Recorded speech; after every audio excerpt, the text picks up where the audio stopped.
Good afternoon. I am Angela Mason Butcher, and I'm a NASA employee. I am truly honored to be a part of the Mary W. Jackson Building Naming Ceremony. I was asked to share some personal reflections of my relationship with Miss Jackson. When I first started my career, I lived with Miss Jackson and her family. When the book Hidden Figures first came out, written by Margaret Shetterly, I began to reminisce, and I wondered, how did I come to know Mary Jackson? How did that even happen?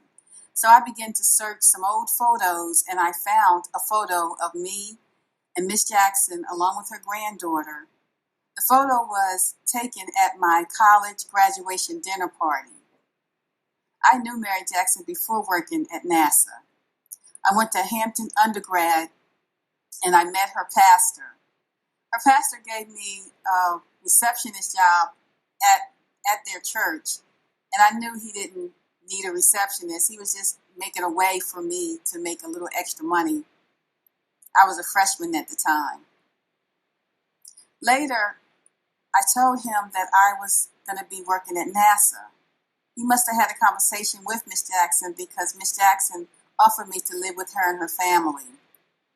They were so welcoming, and it was such a blessing to me because I was about in my 20s, and it was my first time moving away from home. So to be welcomed into such a beautiful and kind family was just such a blessing. Her husband, Levi Jackson, which we affectionately call Jack, taught me how to cook. And someone asked me, well, what did he teach you? And one dish that I remember is he taught me how to bake a turkey. I knew Miss Jackson was brilliant, but I didn't know that she was the first African-American female engineer at NASA until I saw the movie Hidden Figures. Miss Jackson was just so humble, and she didn't brag about any of her accolades. I knew that she was brilliant, and I knew that she made a lot of contributions at NASA, and she helped a lot of people, not just African-Americans, but she helped all people.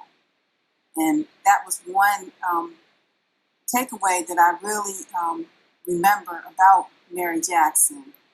She even had a room where she had a few desks and chairs. She made herself available to help a lot of students in engineering, math, and science. She was always available.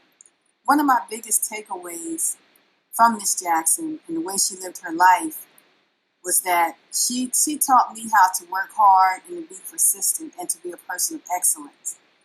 Miss Jackson and people like her also gave me a passion for outreach, for helping students to pursue careers in science, engineering, and math.